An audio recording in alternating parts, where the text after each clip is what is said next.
안녕하세요. 날마다 기막힌 정의 박정호 목사입니다. 오늘도 새로운 하루 주님의 은혜와 평강이 여러분들과 함께 하시기를 주님의 이름으로 기도합니다. 우리는 계속해서 사사기의 말씀을 함께 살펴보고 있습니다. 이 사사기를 여는 첫 장은요, 여호수아서의 기준에 비추어 볼 때 아주 훌륭한 이야기로 시작되고 있습니다. 1장에서 보게 되면 여호수아가 죽은 이후에 그들은 계속해서 전쟁에 나가고 있는 것을 보게 되죠. 하지만 후반부로 갈수록 이들이 점점 공세해서 밀려나고 있는 모습을 또한 1장에서 우리에게 보여주고 있습니다.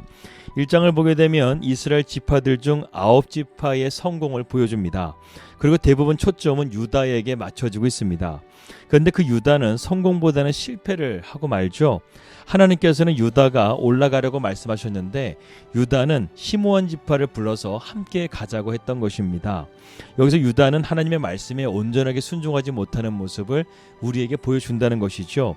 그럼에도 불구하고 하나님께서는 유다에게 가나안 족속과 브리스 족속을 넘겨주셨습니다.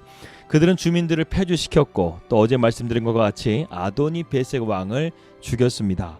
이 승리 뒤에 유다는 계속해서 그들의 기업을 취하게 되죠.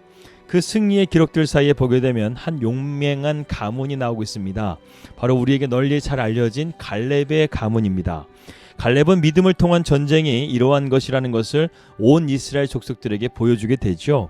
그리고 갈렙은 기랍세벨이라는 나라를 쳐서 점령하는 자에게 자기의 딸 악사를 주겠다고 말합니다. 그리고 갈렙의 아우 그나스의 아들인 온니엘이 전쟁에 나가 승리하여서 갈렙의 딸 악사를 아내로 맞이하게 되죠. 근데 그 아버지의 그 딸입니다. 갈렙의 딸 악사도 여장부와 같습니다. 그녀는 자신이 갈렙의 딸이라는 것을 보여주게 되죠.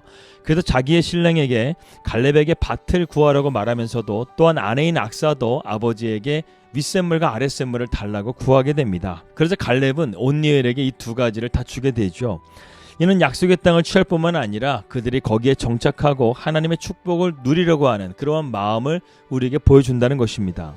이는 약속의 땅을 취할 뿐만 아니라 거기에 정착하고 하나님의 축복을 누리려는 그들의 믿음을 우리에게 보여주고 있습니다. 만약 1장 18절에서 말씀이 끝난다고 한다면 이 사사기 1장은 그야말로 믿음의 장이었고 승리의 장이고 정복의 장이라고 할 수 있습니다. 그런데 19절에서 보게 되면 뭔가 분위기가 바뀌게 됩니다.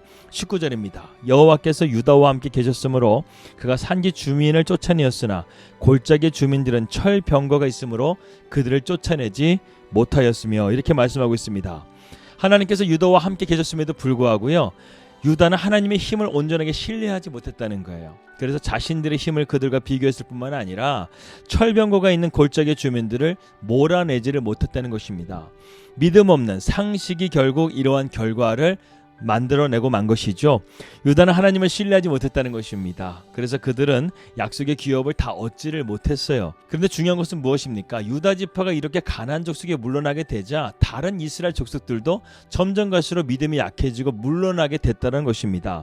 오늘 그 말씀이 19절 하반절부터 나오고 있다는 것이죠. 그것은 이스라엘 백성들이 힘이 없어서가 아니었습니다. 하나님의 힘을 믿는 믿음이 점점 갈수록 상식적으로 바뀌어졌다는 것이죠. 우리 자신을 의지하거나 아니면 단순하게 순종하는 대신에 머릿속으로 계산하게 되면 우리도 이러한 실패를 경험하게 된다는 것입니다. 그래서 온니엘은 하나님의 힘으로 가나안 도시를 공격하여 승리하고 기업을 얻었지만 그런데 다른 유다 족속들은 그렇게 할 수가 없었다는 것이죠. 그래서 그들은 계산하게 되고 자기들의 힘으로는 그것을 이길 수가 없을 것 같으니까 시므온 족속을 끌어들이고 또한 철병거를 두려워하게 돼서 가나안 땅에 주시는 하나님의 약속의 땅을 취하지를 못하게 되는 것을 우리는 보게 된다는 것이죠. 오늘날 우리도 그렇지가 않습니까? 하나님을 믿으면서도 온전히 믿지 못하고 세상적인 방법으로 살아가고 있지는 않습니까? 중요한 것은 그러한 것에는 하나님이 역사하시거나 도우실 수가 없다는 거예요. 힘이 없으셔서가 아닙니다. 하나님이 안 도와주신다는 거예요.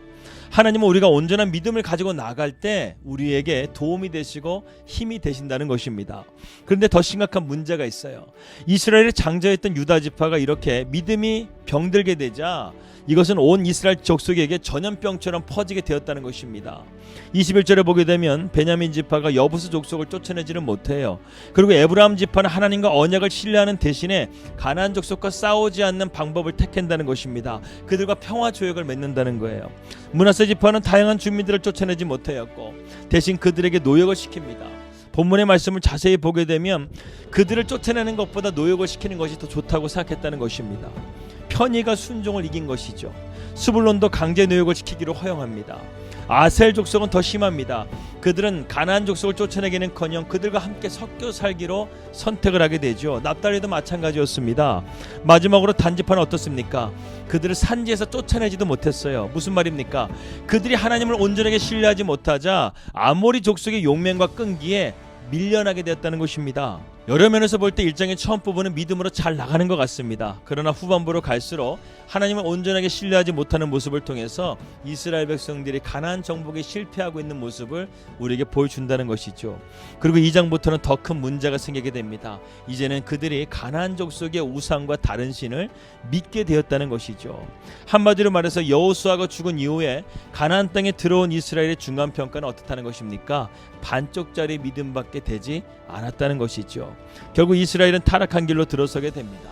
그러나 하나님은 그러한 이스라엘 백성들을 살피시고 이스라엘 백성들을 살릴 수 있는 구원의 사사들을 세우기 시작한다는 것이죠.